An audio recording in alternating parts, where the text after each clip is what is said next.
최근 중국 고위 관료 회의에서 충격적인 주장이 나왔습니다. 그건 바로 한국이 핵 추진 잠수함을 개발하기 전에 무력을 사용해서라도 한국의 잠수함 개발을 막겠다는 구체적인 계획이 발표되었기 때문인데요.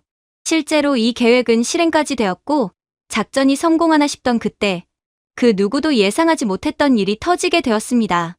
그리고 이러한 중국의 작전 과정은 전 세계로 퍼져나가며 한국이 중국의 침공에 어떻게 대응했는지에 대해 전 세계가 경악을 하고 있다고 하는데요. 그렇다면 이러한 중국의 돌발 행동에 대해 한국이 어떻게 대응을 했길래 전 세계가 난리가 난 상황인 것일까요? 안녕하세요. 제 이름은 천우입니다. 저는 중국중앙정책국의 수석 전략분석관입니다. 최근에 있었던 중국 고위 관료 회의는 정말 충격 그 자체였습니다. 한미 정상회담이 끝난 지 불과 몇 시간 뒤 자정을 훌쩍 넘긴 시각에 긴급회의가 소집됐는데 이건 정말 이례적인 일이었거든요. 중난하이의 대리석 복도에는 급히 달려오는 발소리가 메아리쳤고 아무도 입을 열지 않았습니다. 회의는 정수런 의장이 탁자를 세게 내리치며 시작되었어요. 동지들, 한국이 얻어낸 게 뭔지 아십니까? 보좌관이 서류를 든 채 떨리는 목소리로 대답했습니다. 최첨단 AI GPU 전면 공급 승인 그리고 핵추진 잠수함 개발 허가입니다. 이상한 정적이 회의실을 뒤덮었습니다. 순커 장군이 헛웃음을 터뜨렸어요. 허가라니요. 말도 안 됩니다. 미국이 그 작은 나라를 믿을 리가 없지요. 핵추진 잠수함이 무엇을 의미하는지 모르시는 겁니까? 그게 허가가 난다면 그건 한국이 전 세계 바다를 지배한다는 것을 뜻합니다. 심지어 동중국해 및 아시아 태평양 지역까지 말이죠. 제가 조용히 말했습니다. 그런데 서류는 진짜입니다. 저는 인쇄물을 탁자 위에 펼쳤습니다. 일련 번호, 시각, 미 상무부의 직인이 찍혀 있었습니다. 아무도 눈을 들지 않더군요. 가오리는 비웃었습니다. 그걸 믿습니까? 이건 트럼프식 쇼입니다. 달콤한 말 몇 마디 던지고 다시 걷어들이는 겁니다. 한국으로 하여금 희망만 주고 몰래 빨대를 꼽아 한국으로부터 막대한 이권을 그대로 빨아들이겠죠.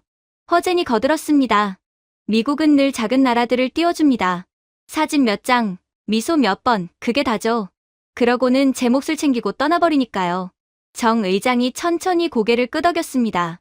냉정하게 분석합시다. 우리가 얻은 것이 무엇인지부터 살펴야 합니다. 하지만 저는 이미 알고 있었습니다. 우리는 아무것도 얻지 못했습니다. 불과 이틀 전 중국과 미국의 성공적인 협상이라 불린 회담에서 우리 대표단은 자부심 가득한 헤드라인과 함께 돌아왔지만 손에는 그 어떤 실질적 결과도 없었습니다. 미국은 지속적 대화를 약속했지만 뒤로는 몰래 반도체, 수출과 위성 부품에 대한 새로운 규제를 발표했습니다. 결국 중국의 우주산업은 마지막 미국 공급선을 잃었고 전기차 배터리는 미국 세금 혜택 목록에서 제외되었습니다. 그럼에도 관영 뉴스는 그 회담을 역사적 성과라 불렀습니다. 미국이 결국 중국에 굴복했다면서요. 제가 그 점을 지적하자 가오린이 손을 내저었습니다. 협상은 시간이 걸립니다. 한국은 단지 비위를 맞춘 하인일 뿐이죠. 저는 조용히 물었습니다.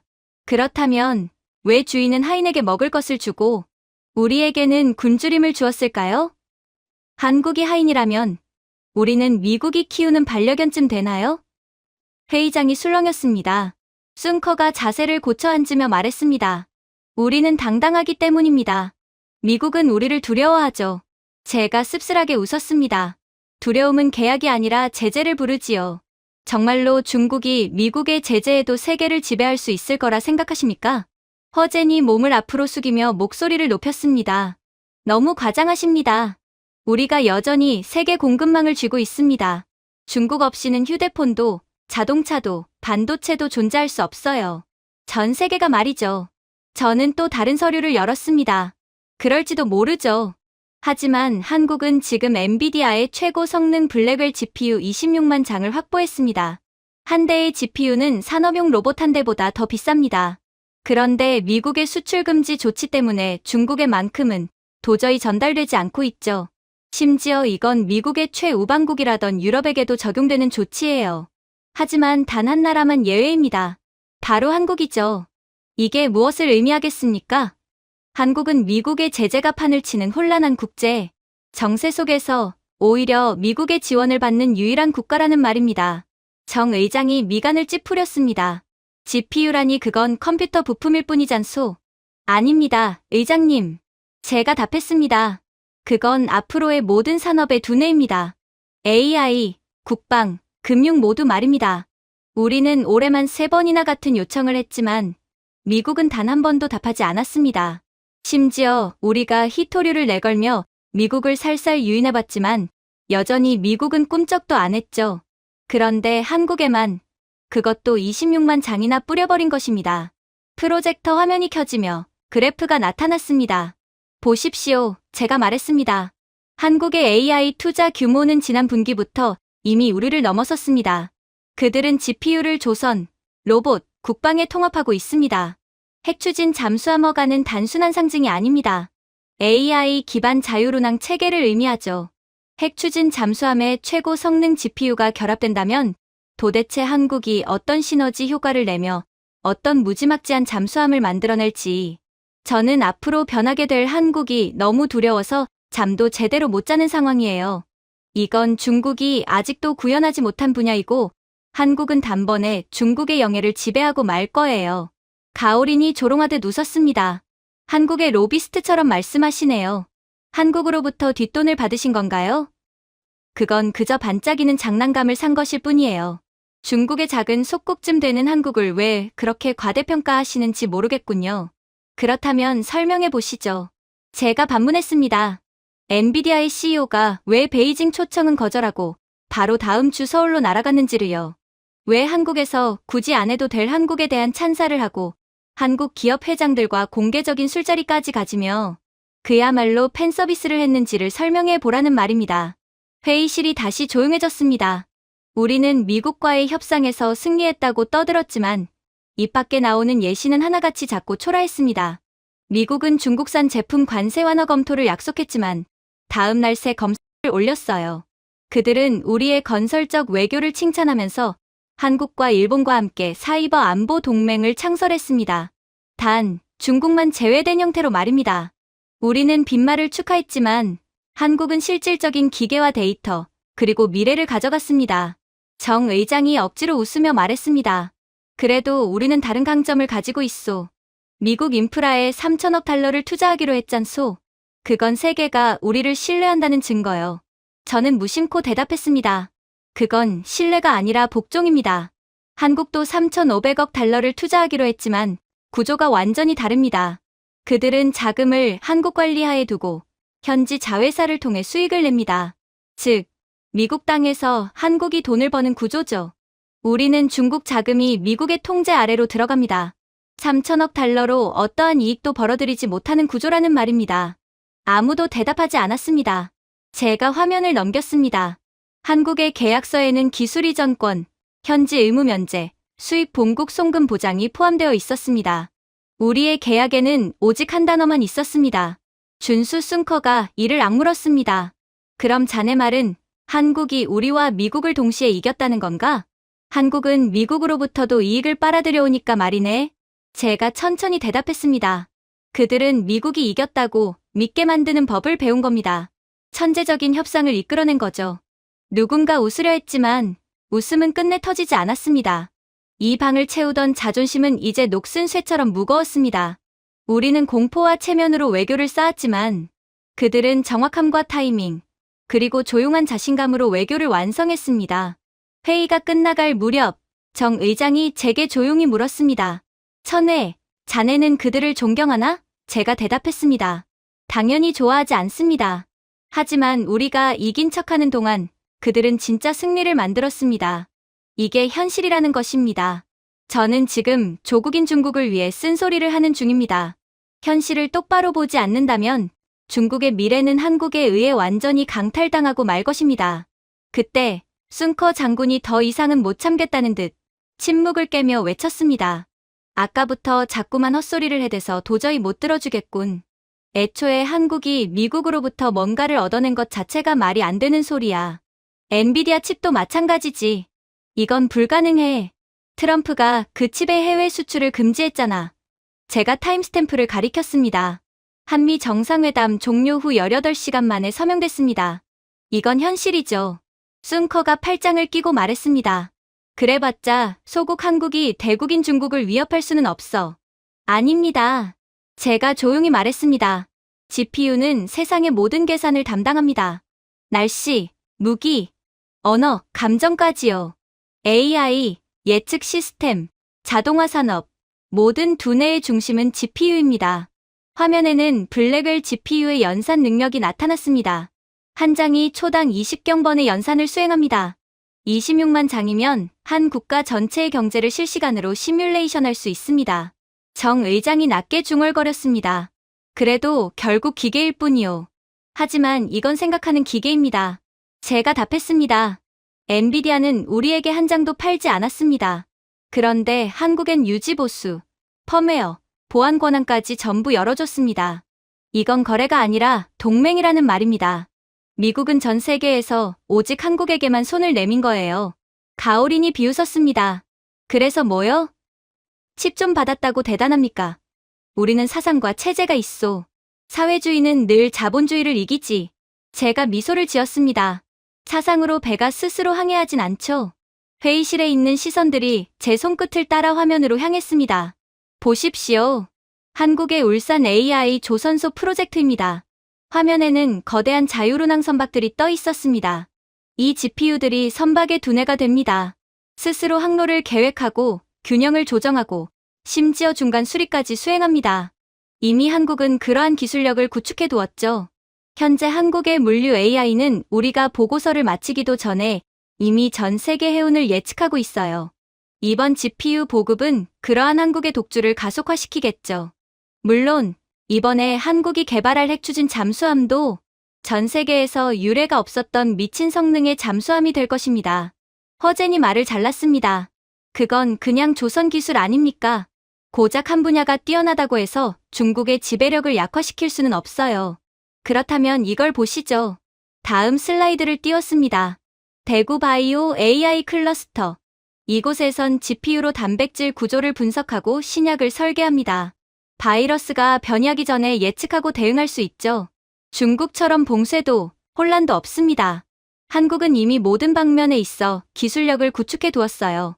그러니까 문제가 되는 겁니다. 고성능 GPU도 모든 분야에 사용되거든요. 그런데 중국은 받지 못하고 한국만 받게 된다면 양국 간의 기술 격차는 더욱 커질 것입니다. 그리고 일정 수준을 넘어가게 된다면 우린 더 이상 기술 경쟁력이 없어지게 되고 결국 모든 파일을 한국에 빼앗기게 되겠죠. 회의실이 조용해졌습니다. 심지어 숭커의 얼굴에서도 피기가 가셨습니다. 아직 가장 소름 돋는 점은 시작도 안 한 상태인데 모두가 겁에 질려 계시군요. 자, 보세요. 이 칩들은 국방에도 사용됩니다. 제가 말을 이었습니다. 레이더 최적화, 잠수함 음향 분석, 위성 예측, 한국은 이미 AI 기반 전장 시뮬레이션을 구축 중입니다. 우리가 아직 교리 논쟁을 벌이는 동안 한국은 실제 전쟁을 AI로 설계하고 있는 것이죠. 여기에 핵 추진 잠수함까지 추가된다면 이건 중국의 아시아 전체를 지배하는 큰 프로젝트에 매우 중대한 걸림돌이 될 수 있어요. 오히려 한국의 패권을 빼앗길 가능성도 배제할 수 없죠. 정 의장이 억지로 침착한 척 말했습니다. 그래도 한국은 작은 나라요. 그 힘을 오래 유지하지 못할 거요. 아니요. 한국은 데이터로 유지합니다. 제가 대답했습니다. 그들의 사회는 완전히 디지털화되어 있습니다. 데이터가 곧 에너지입니다. GPU는 그 에너지를 지능으로 바꾸죠. 중국이 아무리 14억 인구가 있다고 한들 한국은 기술력으로 14억 명의 노동력보다 더 높은 효율을 낸다는 말입니다. 허젠이 한숨을 쉬었습니다. 한 번의 공급으로 세상이 변하진 않죠. 이미 변했습니다. 제가 단호히 말했습니다. 엔비디아는 한국을 세계에서 유일하게 블랙웰 GPU를 무제한 사용하도록 승인했습니다. 심지어 독일보다도 먼저입니다. 이건 누가 내일의 알고리즘을 쓸 수 있느냐의 문제입니다. 한국은 엔비디아로부터 무제한으로 고성능 칩을 공급받아서 결국 시간이 갈수록 한국을 억누르기는 더욱더 불가능해질 것입니다. 하지만 진짜 무서운 건 따로 있습니다. 엔비디아는 한국에 단순한 하드웨어를 판 게 아니거든요. 그들은 한국에 펌웨어 라이브러리를 공유했습니다. GPU의 지능을 구성하는 코드 그 자체를요. 이건 그 어떤 나라에도 허락되지 않았습니다. 중국은 말할 것도 없고 미국의 최대 우방국인 일본도, 유럽도요. 이건 국가 DNA 수준의 신뢰를 뜻합니다. 정 의장이 이를 악물었습니다. 미국이 그 누구보다 서울을 더 신뢰한다는 건가? 아니요. 제가 말했습니다. 정확히 말하자면 미국은 한국이 자신들보다 더 뛰어난 걸 만들 수 있다고 믿는 겁니다. 한국의 미래를 보고 투자를 한 거죠. 그 말을 하는 제 자신이 괴로웠지만 부정할 수 없었습니다. 한국은 정말로 이 26만 장으로 산업용 초거대 언어 모델을 만들고 스스로 설계하는 반도체를 개발하며 핵융합로 시뮬레이션을 세계 최속으로 돌릴 것입니다. 그건 단순한 사용이 아니라 컴퓨팅의 개념 자체를 재정해야 하는 일이었죠. 그리고 이쯤 되자 회의장은 엄청난 혼란에 빠졌습니다. 그리고 결국 전형적인 중국식 토론으로 치닫기 시작했죠. 이제는 논리 대신 자존심과 구호가 뒤엉켰고 책상을 치는 소리만 울려 퍼졌습니다. 중국에 있어서 한국에게 밀린다는 말은 상상조차 하기 싫은 모욕이었습니다. 가오린이 먼저 소리쳤습니다. AI라고요? 공자도 인정했을 겁니다. 사고라는 건 중국이 먼저 발명한 거예요. 한국은 늘 우리 걸 베끼죠. 한복, 축제, K-팝까지 사실은 죄다 중국의 것이고 중국의 문화에서 유래된 것입니다. 다른 사람들도 고개를 끄덕이며 스스로의 착각에 도취된 듯 했습니다. 허젠이 낡은 서류철을 꺼내 들었습니다. 여기 있습니다. 2015년 기준 통계예요. 조선 톤수, 산업 생산량 모두 우리가 앞섭니다. 한국은 여전히 우리 그림자에 불과하죠. 그는 마치 오래된 숫자 몇 개로 현실을 덮을 수 있다고 믿는 듯 했습니다. 순커 장군이 책상을 내리치며 외쳤습니다. 우리의 군사용 AI는 세계 최고야. 전 세계가 중국의 해군력을 두려워하지 않나? 그의 눈빛에는 근거 없는 확신만 가득했습니다. 그래서 저는 한숨을 내쉬며 천천히 말을 꺼냈죠. 여러분들, 이건 한국의 최신 조선소입니다. 부산과 거제의 현장입니다.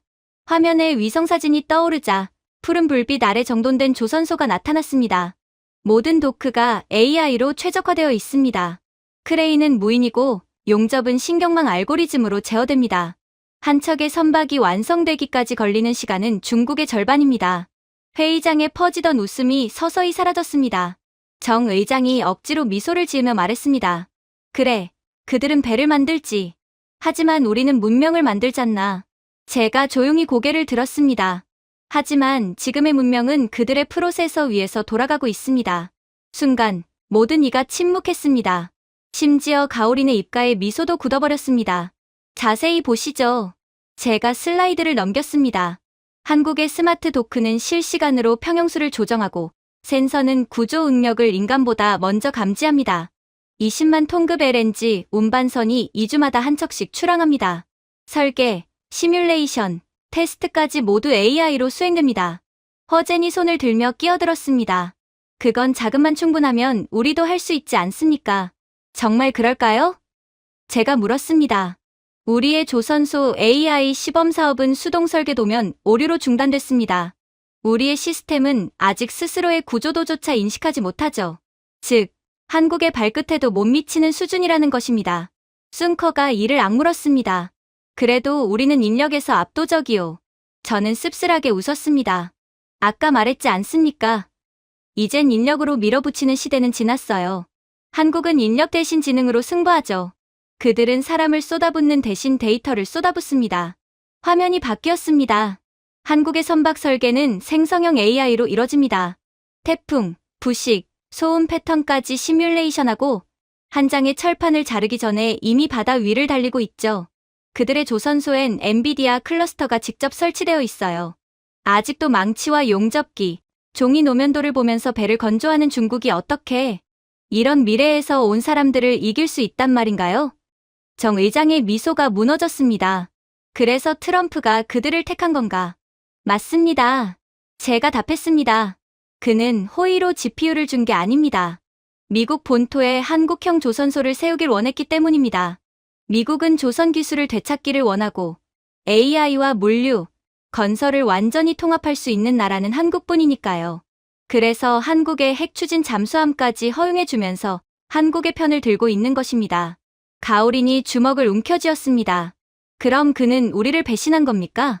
분명 트럼프는 중국에 대한 관세를 취소하고 우리와 잘 지내보겠다고 말했잖아요. 아니요. 그는 효율을 선택한 겁니다. 제가 말했습니다. 미국은 이미 중국 조선소를 써봤습니다.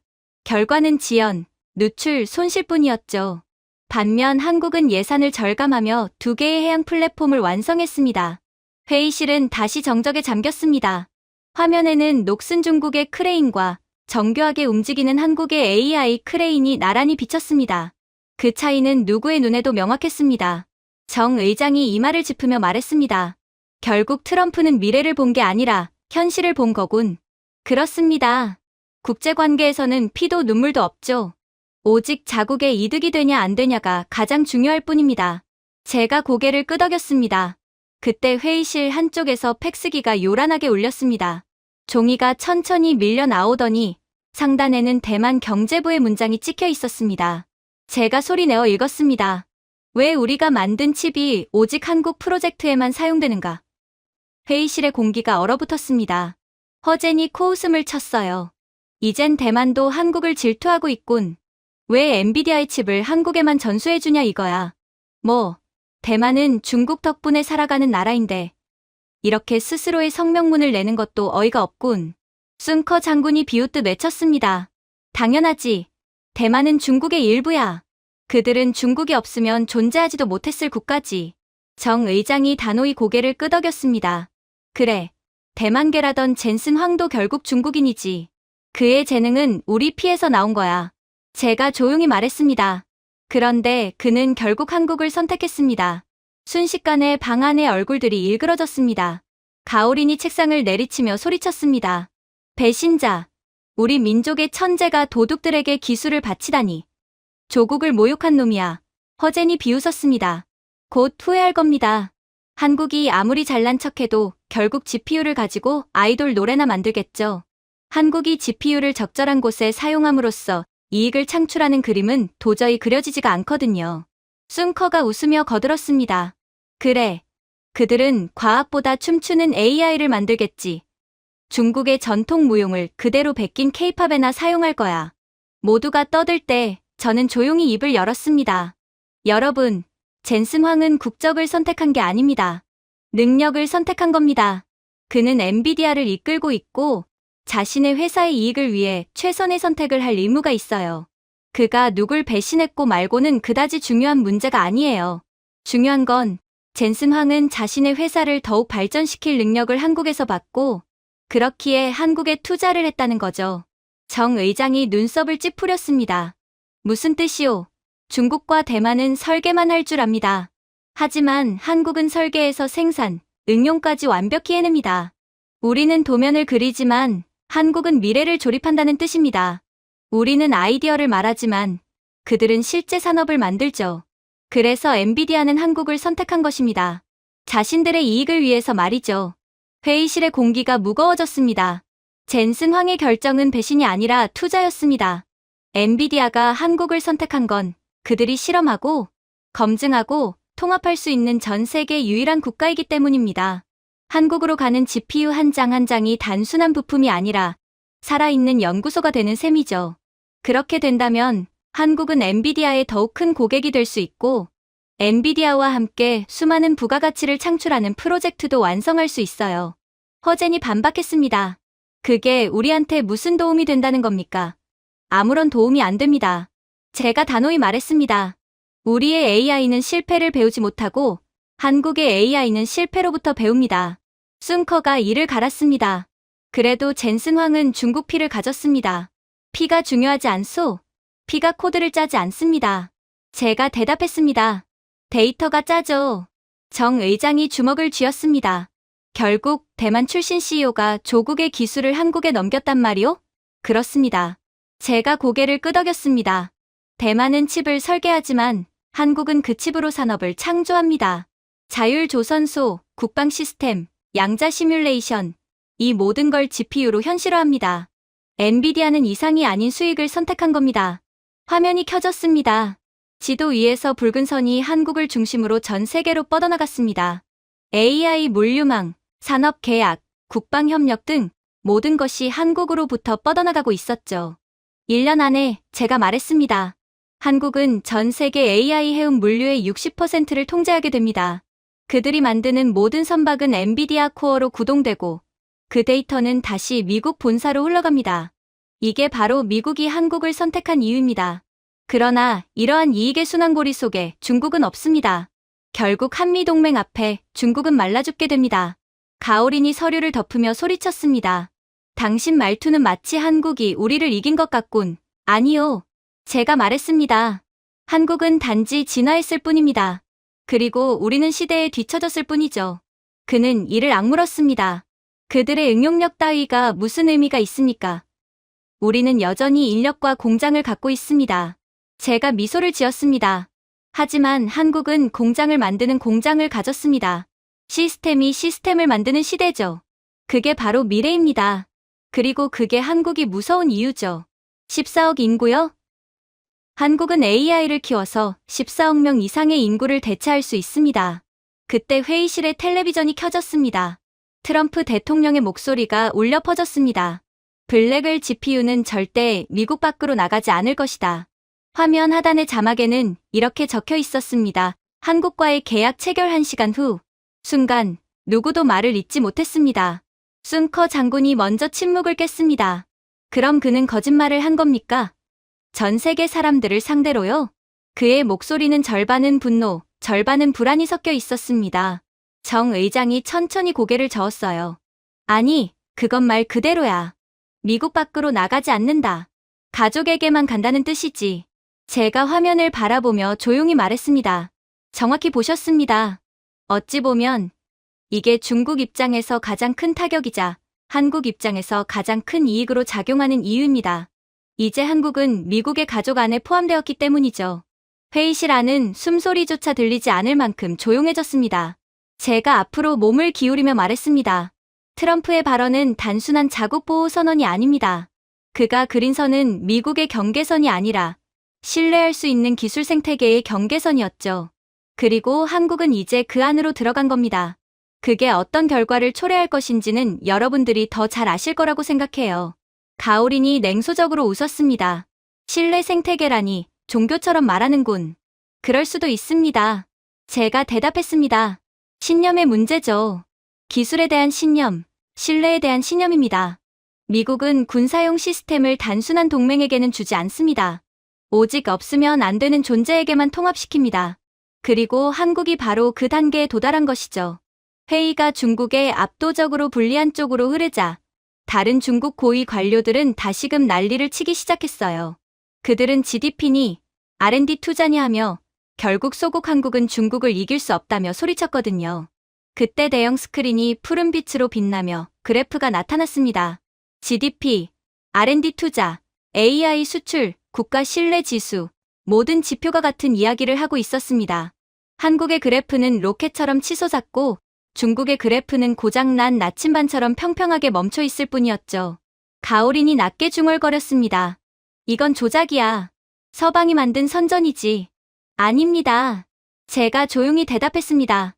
IMF, OECD, 세계은행 공식 자료입니다. 지난 분기 기준으로 검증된 데이터죠. 순커 장군이 몸을 앞으로 숙이며 얼굴을 찡그렸습니다. 그래도 인구는 우리가 훨씬 많잖아. 규모가 다르지 않나?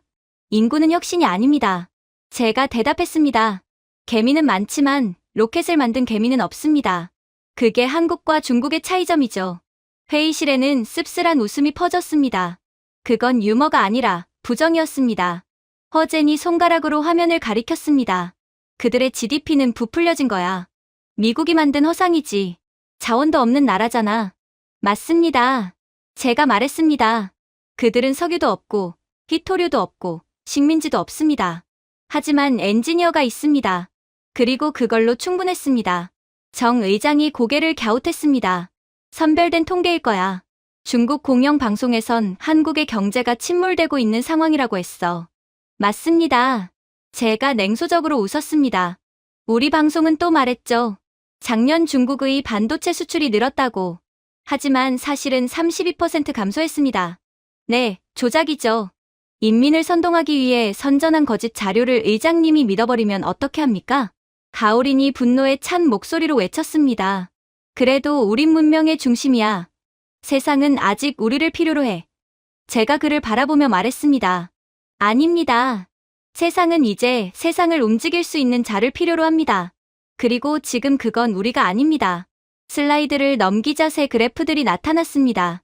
1인당 특허수, AI 스타트업 투자금, 친환경 기술 수출량, 모든 항목에서 한국이 압도적이었습니다. 보세요. 한국의 AI 수출은 우리의 4.2배입니다. 유럽엔 물류 AI를, 나토엔 국방 AI를, 중동엔 의료 네트워크를 수출하죠. 반면 우리는 여전히 역사 단어 하나에도 검열을 걸고 있습니다.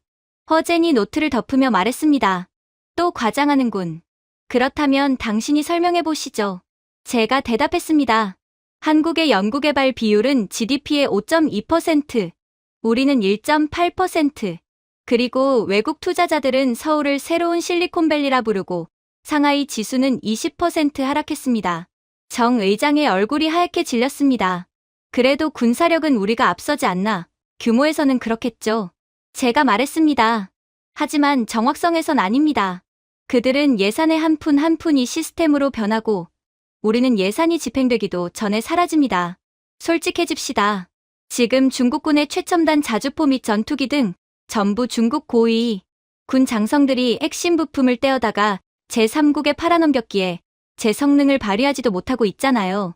총알은 죄다 녹여서 팔아먹는 바람에 중국군은 사격 연습조차 제대로 못하고 있는 게 현실이에요. 그런데 어떻게 미래에서 온 군대를 이길 수 있을까요? 아무도 대답하지 못했습니다. 그리고 마침내 조명이 어두워졌죠. 마지막 슬라이드를 띄웠습니다. 이것이 세계가 보는 진짜 모습입니다. 화면에는 세계 기술 신뢰도 지수가 나타났습니다. 한국은 3위, 중국은 47위. 회의실은 침묵으로 잠겼습니다. 가오린이 낮게 중얼거렸습니다. 숫자는 의미 없어. 문명은 정신이야. 그렇다면 왜? 제가 물었습니다. 모든 투자자와 기업, 동맹이 미래를 한국에게 맡기고 우리를 외면하는 걸까요? 답은 없었습니다. 숭커가 고개를 숙이며 떨리는 목소리로 말했습니다. 그럼 우리는 이제 무엇을 해야 하지? 그 질문은 공기 속에서 무겁게 머물렀습니다. 저는 방 안을 둘러보았습니다.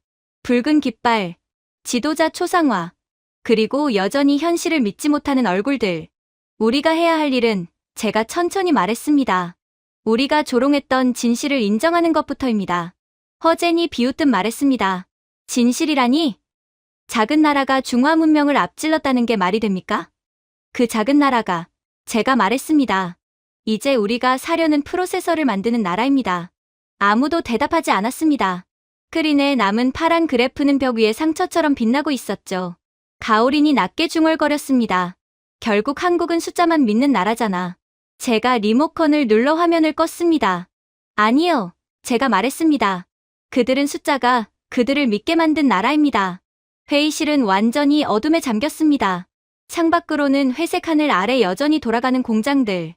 그리고 번영, 강국, 발전이라 외치는 전광판이 반짝이고 있었습니다. 하지만 그날 우리 중 누구도 그 단어를 입에 올리지 못했습니다. 그리고 그 순간 저는 느꼈죠. 우리가 보고 있는 건 한국의 부상이 아니라 우리 스스로의 환상의 붕괴라는 것을요. 그리고 이윽고 회의실은 다시 시끄러워졌죠. 그러나 그건 논리가 아닌 절망의 소리였습니다. 숫자로는 한국을 이길 수 없게 되자 그들은 이제 환상에 기대기 시작했습니다. 가오린이 탁자를 내리치며 외쳤어요. 한국은 원래 우리 속국이었어. 중화의 은혜 아래 살아온 작은 부족이잖아. 회의실엔 공허한 웃음이 터졌습니다. 그들의 조상은 우리 황제에게 절했고 글자도 우리 걸 베낀 거야. 저는 침묵했습니다. 그들의 어처구니없는 자부심이 마치 잘 짜인 연극처럼 느껴졌습니다. 허젠이 부채를 흔들며 떠들었습니다. 그들의 성공은 전부 도둑질이야. 모든 칩, 자동차, 중국 기술을 베낀 거라고. 저는 그를 바라보다가 낮게 말했습니다. 도면을 베꼈다고요? 중국이 1970년대에 엔진 블록 하나도 못 만들던 시절에요. 도대체 무슨 소리를 하시는 겁니까? 순간 방 안이 조용해졌습니다. 숭커 장군이 노려보았습니다. 그럼 우리가 그들에게 배웠다는 말인가? 아닙니다. 제가 대답했습니다. 그들은 실패해서 배웠고 우리는 실패를 두려워했을 뿐입니다. 결국 아무것도 배우지 못했죠. 정 의장이 억지로 웃으며 말했습니다. 한국은 운이 좋았던 거야. 미국이 키워줬고 중국이 그들의 시장을 유지하게 해줬지. 전부 운이 좋았던 덕분이야. 저는 한숨을 내쉬었습니다. 그렇다면 왜 그 어촌들은 엔지니어를 길러냈고 우리의 대도시는 구호만 외쳤을까요? 회의실은 다시 침묵에 잠겼습니다. 부정의 맛이 입안에 남은 듯했습니다. 제가 슬라이드를 켰습니다. 흑백 사진들이 화면에 가득 찼어요. 이게 뭔지 아십니까? 제가 물었습니다. 1970년대의 현대자동차 공장입니다. 로봇도 장비도 없어 맨손으로 차를 만들던 시절이죠. 그러던 중 엔지니어가 용접을 하다가 눈이 멀어도 그는 다음 날 다시 돌아왔습니다. 그렇게 모든 부품, 모든 설계가 한국 자신만의 힘으로 만들어졌습니다. 단 하나의 외국산 볼트도 없게 되었죠. 가오린이 비웃었습니다. 그래서 뭐 어쩌라고? 우리도 공장 지었잖아. 맞습니다. 제가 대답했습니다. 하지만 그들은 소유권을 만들었고 우리는 일존을 만들었죠. 중국산 차량, 스마트폰 등 우리의 기술 중에 하나부터 10까지 독립적인 것이 있긴 한가요? 최첨단 부품은 전부 다 한국으로부터 수입해 오는데 말이에요. 다음 사진이 떴습니다. 1973년 울산의 조선소 완성되지 않은 선체 옆에서 낡은 작업복을 입은 노동자들이 헬멧을 들어 올리고 있었습니다. 그들은 외국산 강철을 살 돈이 없어 부서진 화물선의 철판을 녹여 다시 만들었습니다. 아이들은 제철소 옆에서 자랐고 배가 완성된 날엔 모두 울었습니다. 그 배는 단순한 화물이 아니라 가난한 나라가 제국을 이긴 첫 증거였습니다. 숭커가 중얼거렸습니다. 그건 감상이지. 실력은 아니야. 과연 그럴까요? 제가 단호히 말했습니다. 그건 바로 실력의 시작입니다. 그들은 굶주리면서도 내일을 향해 걸었지만 우리는 굶고 있으면서도 그마저라도 잃을까 두려워 멈췄습니다. 결국 발전이 멈췄고 한국처럼 할 수 없었죠. 정 의장이 말했습니다. 우리도 전쟁과 혼란을 겪었어. 고생은 마찬가지야. 한국이 특별한 게 아니라고. 맞습니다. 제가 고개를 끄덕였습니다. 하지만 우리는 세상을 탓했고 한국은 세상을 탓할 시간에 자기 자신을 다잡을 뿐이었습니다. 한국은 고통을 이유로 삼지 않았습니다. 그들은 고통을 의미로 바꿨습니다. 왜일까요? 한국의 중장년 세대들은 자신들의 아랫세대가 자신들처럼 굶주리며 살길 바라지 않았기 때문입니다. 이러한 남을 위하는 이타적인 마음과 희생이 결국 기적을 낳은 것입니다. 반면에 중국의 선배 세대들은 자식들을 위해 자신을 희생하기는커녕 오히려 어린 자식들을 일터로 내모르며 교육을 포기했죠. 당장의 이익에 눈이 멀어 미래를 버린 것입니다. 사진이 바뀌었습니다. 겨울밤, 가로등 밑에서 책을 읽는 학생들, 얼어붙은 손으로 석탄을 캐는 광부들, 새벽부터 공장에서 재봉하는 어머니들의 모습, 그들에게는 명령이 필요 없었습니다. 제가 조용히 말했습니다. 그들에게는 목표가 있었습니다. 자신들의 자식들만은 굶지 않게 살아가게 해주리라는 목표 말이죠. 그리고 그 목표가 산업을 세웠습니다. 허젠이 코웃음을 쳤습니다. 노동 미화인가? 아닙니다. 제가 대답했습니다. 그건 존엄입니다. 변명을 멈추는 순간 존엄이 시작됩니다. 중국이 하지 못했던 것이죠. 마지막 사진이 떴습니다. 현대의 서울, 밤하늘을 수놓은 빌딩의 불빛. 이 도시를 세운 손들은 맨손으로 시멘트를 섞던 바로 그 손들입니다. 이제 그 손들이 먼지보다 작은 반도체를 설계하고 있습니다. 회의실은 숨을 죽였습니다. 가오린이 이를 악물며 말했습니다. 그래도 그들은 문명의 깊이를 모르잖아. 제가 그를 바라보며 말했습니다. 문명은 나이로 정해지지 않습니다. 우리는 과거를 자랑하고 그들은 미래를 준비합니다. 그게 차이죠. 중국은 늘 과거만을 늘어놓으며 합리화를 하려고 하지만 한국은 자신들의 미래의 모습에 대해 명확한 비전과 근거가 있거든요. 그의 얼굴이 붉게 달아올랐습니다. 당신은 그들을 존경하는 건가? 존경은 아닙니다. 제가 천천히 말했습니다. 그저 부러울 뿐입니다. 그들의 단결심과 저력이 말이죠. 정 의장이 한숨을 내쉬었습니다. 그래서 우리가 여전히 가난한 거군. 그렇습니다. 제가 고개를 끄덕였습니다. 우리는 자존심을 진보로 착각했고 그들은 헌신을 진보로 만들었습니다.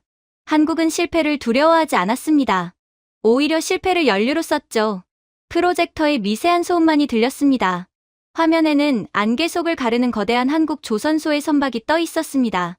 제가 조용히 말했습니다. 그들은 중국의 노예도 제자도 아니었습니다. 그들은 스스로의 운명을 개척한 사람들입니다. 세대마다 희생하며 다음 세대를 한 단계 올렸습니다. 그게 우리가 배우지 못한 겁니다. 그리고 마침내 회의는 끝났지만 아무도 자리에서 일어나지 않았습니다. 공기는 무겁고 숨이 막힐 정도로 긴장감이 감돌았어요. 오래된 형광등의 윙윙거리는 소리만이 방 안을 채웠습니다. 가오린이 먼저 침묵을 깼습니다. 자, 본격적인 이야기를 해봅시다. 만약 한국이 핵 잠수함을 만든다면 그는 냉정하게 말했습니다. 우리가 출항도 하기 전에 가라앉히면 됩니다. 저지할 수 없다면 그냥 부숴버리면 되죠. 간단한 문제입니다. 저는 그를 바라보며 조용히 물었습니다. 뭘로요? 어선으로요? 그는 제 비아냥을 무시하며 말했습니다. 바다는 여전히 중국의 것입니다. 숭커가 탁자를 내리쳤습니다. 한국의 핵 추진 잠수함. 그건 단지 미국의 허락을 받은 것뿐이야. 허락이 힘은 아니지. 아무튼 그들은 현재는 핵 추진 잠수함이 없잖아. 그러니 지금의 적기지. 한국이 정말로 그걸 개발해내기 전에 한국 자체를 부숴버리는 거야. 저는 화면을 돌려 보여주었습니다. 아닙니다. 그 허락이야말로 힘입니다. 기술이 함께할 때는 더더욱이요. 화면에 중국 첩보원이 수집한 충격적인 정보가 떠올랐습니다. 한국, 핵 추진 잠수함 건조 이미 성공. 사실상 미국의 허가만 기다리던 상태였음. 순간 회의실의 시간이 멈춘 듯 했습니다. 늘 담담하던 정수런 의장조차 눈을 크게 떴죠. 가오린이 비웃었습니다. 그래봤자 잠수함 하나잖아. 그걸로 뭘 어쩌겠어. 더 많은 잠수함이 건조되기 전에 박살내면 돼. 저는 천천히 숨을 들이쉬었습니다. 문제는 그 하나가 아닙니다. 그 다음이죠. 저는 서류를 넘겼습니다. 서방 방위 분석 보고서였습니다. 한국의 핵잠은 90일 동안 수면 위로 올라오지 않아도 됩니다. 소음 수준은 일본 최신형보다 30% 낮고 부산에서 괌, 남중국해까지 모든 항로를 감시할 수 있습니다. 숭커가 고개를 내밀며 물었습니다. 그럼 우리를 아래에서 감시할 수도 있단 말입니까? 그렇습니다. 제가 대답했습니다. 듣고, 기록하고 공격할 수 있죠. 우리가 눈치채기도 전에 어쩌면 지금도 중국령의 근처에서 우리를 지켜보고 있을지도 몰라요. 정 의장이 낮게 중얼거렸습니다. 그럼 우리의 해상 물류는 전부 노출되는 셈이군. 맞습니다. 제가 고개를 끄덕였습니다. 문제는 우리 무역의 90%가 그 바다를 지나간다는 것입니다. 이제 한국은 단순히 항로를 순찰하는 게 아니라 항로를 지배하게 되는 겁니다. 그런데도 한국을 부숴버리겠다고요? 한국은 그저 시간만 끄는 것만으로도 중국을 말려 죽일 수 있게 되었어요. 잠시 정적이 흘렀습니다. 가오린이 이를 악물며 말했습니다. 우린 더 많은 배를 만들면 돼. 이젠 더 이상 그런 게 문제가 아닙니다. 저는 단호히 말했습니다. 이건 수량의 싸움이 아니라 심도의 싸움입니다. 한국은 바다 밑에서 숨을 쉬고 우리는 여전히 수면 위에 떠 있습니다. 우리는 노출되어 있고 한국은 볼 수조차 없는 곳에서 포탄을 날려댄다는 것입니다. 말이 제 입에서 나왔지만 그건 제 자신에게 하는 말 같았습니다. 저는 다음 슬라이드를 띄웠습니다. 추진체 비교 도표였습니다. 한국의 신형 잠수함은 차세대 소형 원자로 기반입니다. 바다의 흐름 소리보다 조용하죠. 미국의 탐지망조차 제대로 추적하지 못합니다. 정 의장이 숫자를 보며 중얼거렸습니다. 그게 사실이라면 우리 동해의 전역이 그들의 사정권 아니군. 바로 그렇습니다. 제가 답했습니다. 게다가 블라디보스토크, 오키나와, 대만까지 포함됩니다. 단 3척이면 서태평양의 흐름 전체를 통제할 수 있습니다. 러시아, 중국, 일본, 아시아의 군사 강국 모두를 통제하게 되는 것이죠.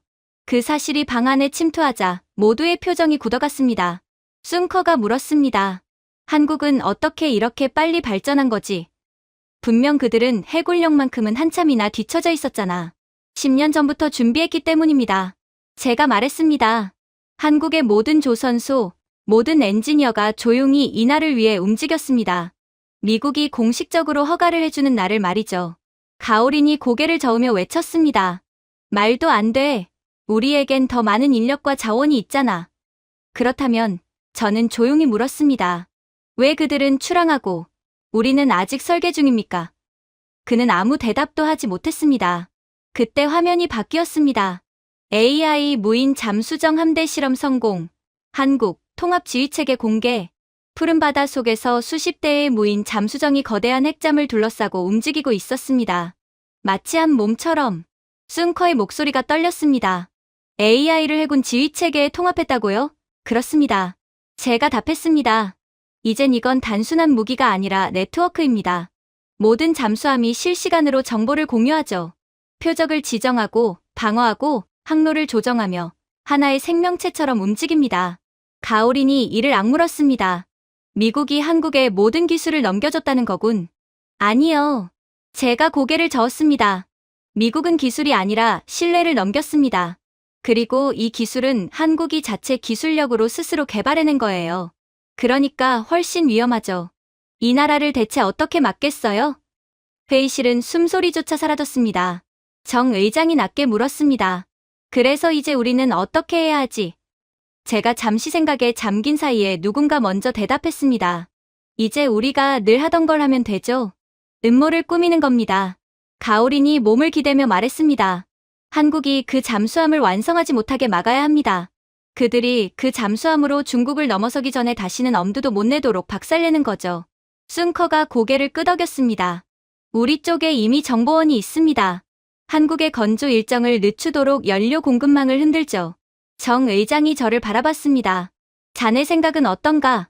저는 어두운 화면을 바라보았습니다. 태평양 지도 위에는 붉은 선으로 표시된 중국 함대, 푸른 선의 미 해군, 그리고 새롭게 등장한 초록색 곡선, 부산에서 괌으로 이어지는 한국의 작전선이 떠 있었습니다. 이미 늦었습니다. 저는 낮게 말했습니다. 그 누구도 말하지 않았습니다. 공기가 더욱 차가워졌습니다. 저는 화면을 끄며 제 얼굴이 비치는 유리를 바라봤습니다. 한국은 진작에 모든 준비를 끝내놓았어요. 전부 소용없는 짓입니다.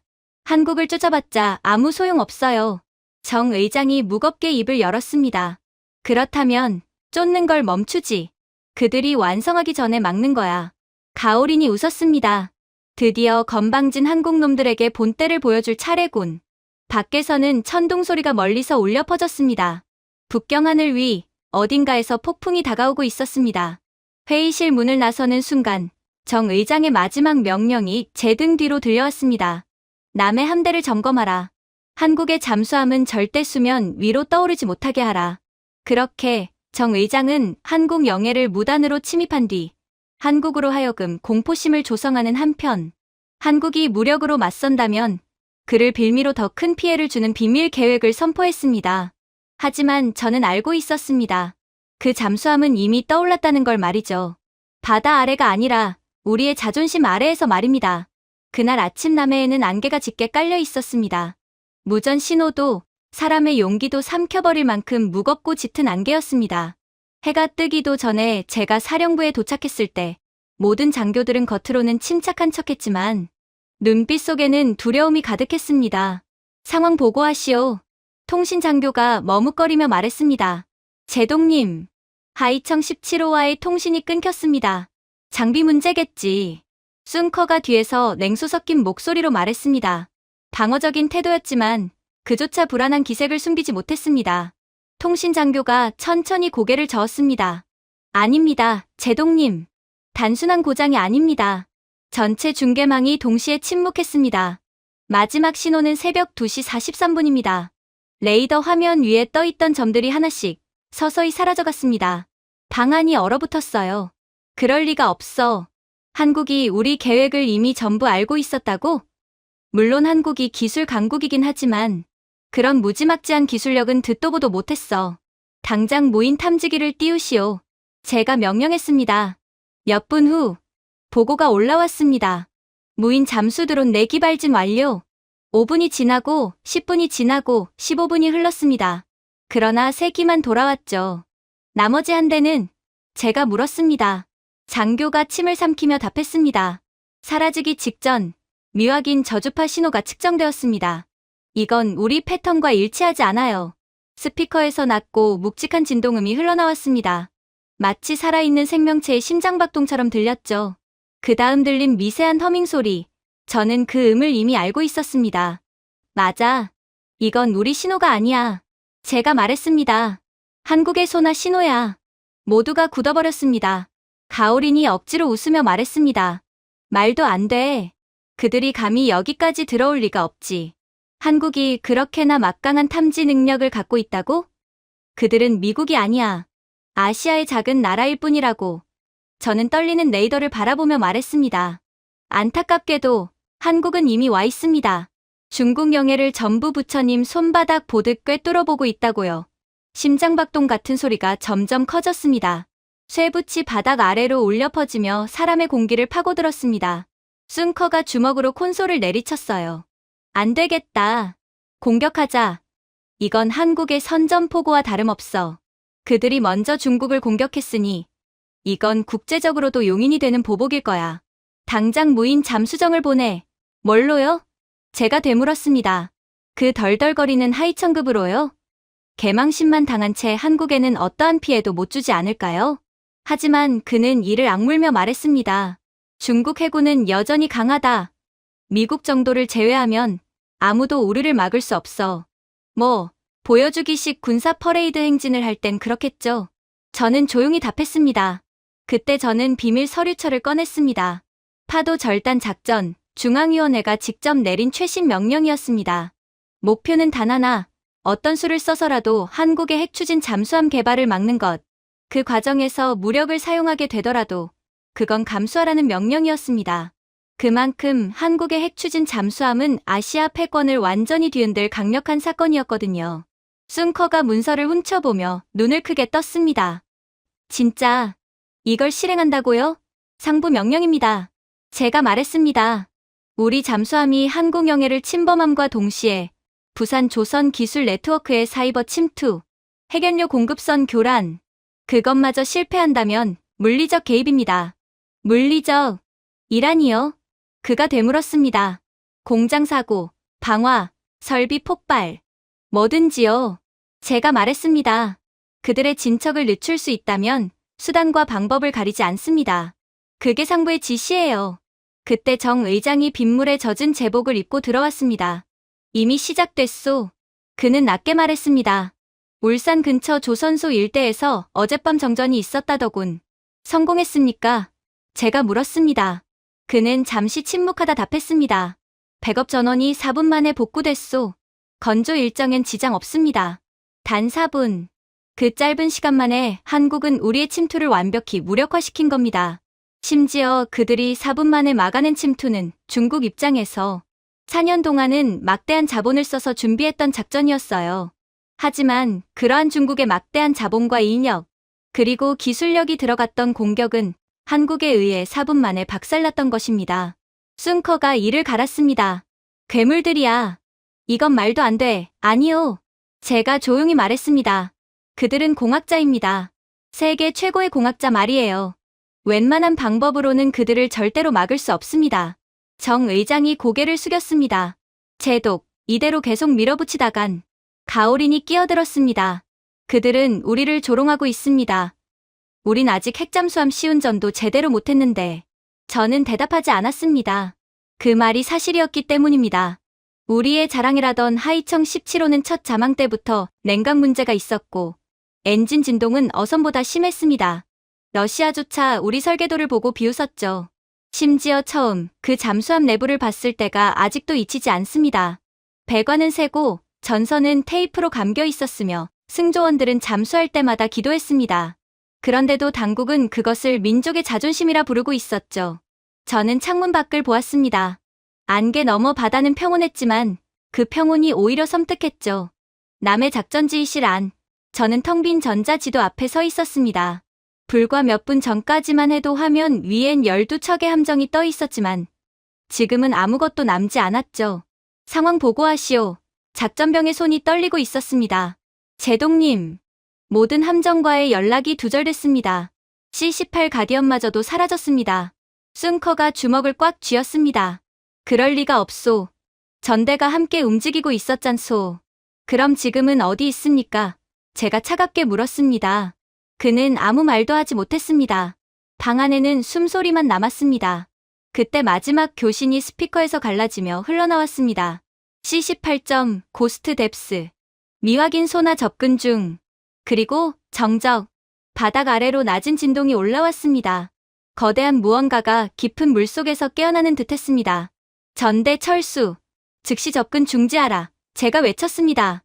다음 순간 경보음이 방 안을 뒤덮었습니다. 수압 수치가 급등하고 거대한 파동이 콘솔을 덮쳤습니다. 지진입니까? 가오린이 소리쳤습니다. 아닙니다. 소나 장교가 대답했습니다. 인공적인 충격파입니다. 진원지는 바로 우리 아래입니다. 그리고 레이더가 꺼졌습니다. 비상등이 켜지고 붉은 빛이 방 안을 물들였어요. 숨소리조차 크게 들릴 정도로 조용했습니다. 시스템 재부팅하라. 하지만 그때 화면 한쪽이 깜박이며 새로운 신호가 나타났습니다. 짧고 긴 맥동이 반복되는 낯선 패턴. 저건 한국식 주파수입니다. 통신병이 속삭였습니다. 하지만 잠수함 신호가 아닙니다. 여러 개체에서 동시에 나오고 있습니다. 무슨 뜻이오?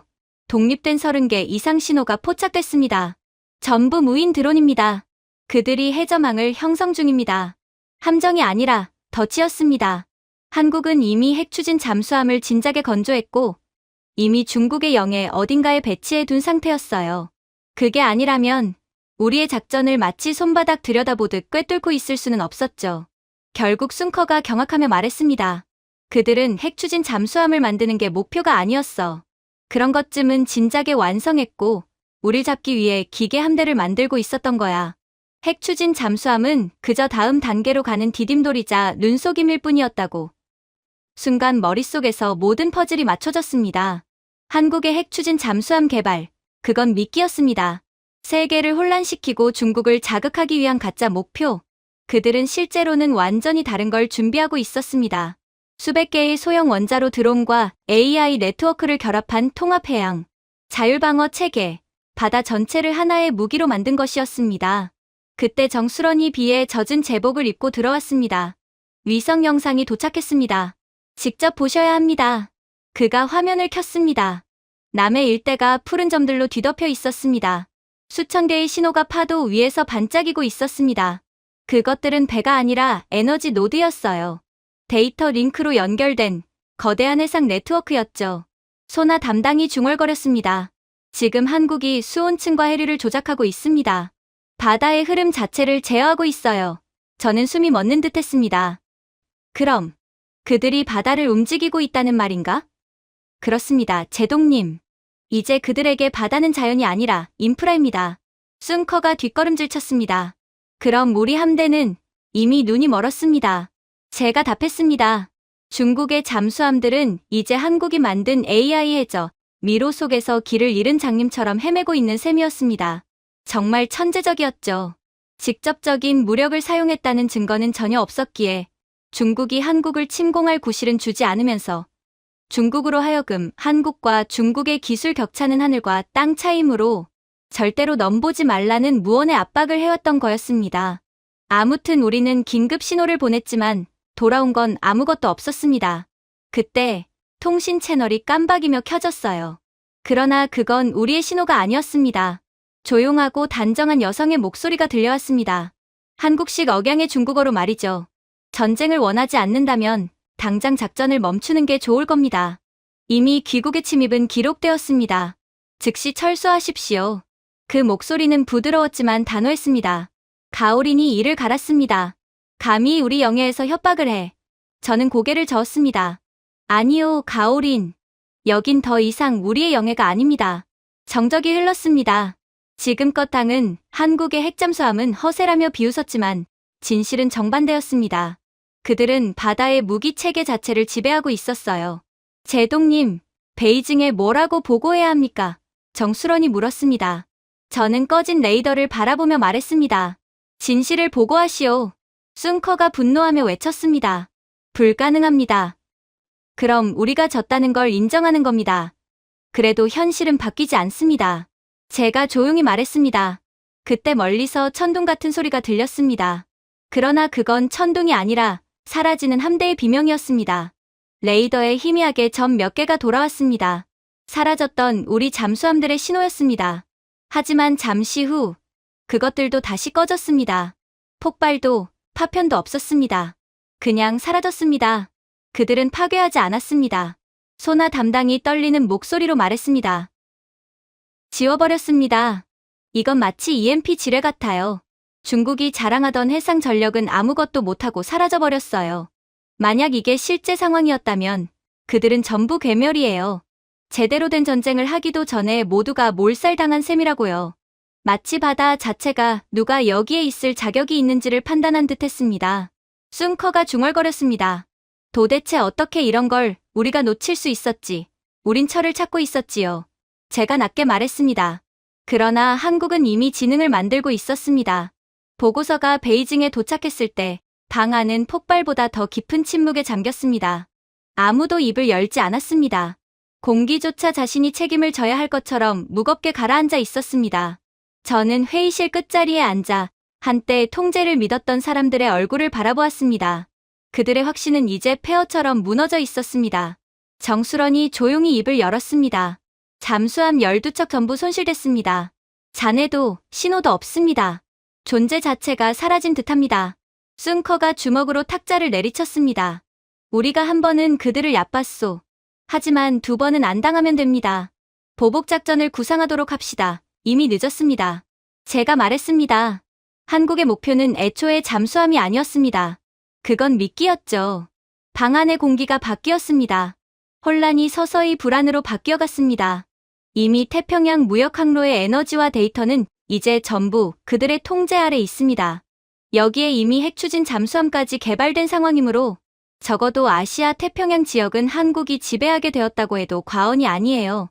두 번째 공격을 하든 10번째 공격을 하든 결과는 같을 것입니다. 하지만 정 의장은 벌떡 일어나 제가 준비한 보고서를 갈기갈기 찢어버렸습니다. 터무니없다. 패배주의자의 소설 같군. 한국이 태평양을 지배한다고? 말도 안 돼. 저는 그를 바라보며 담담하게 말했습니다. 그건 이론이 아닙니다.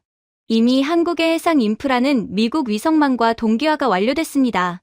심지어 우리 암호 통신조차 그들의 서버를 경유해 나가고 있어요.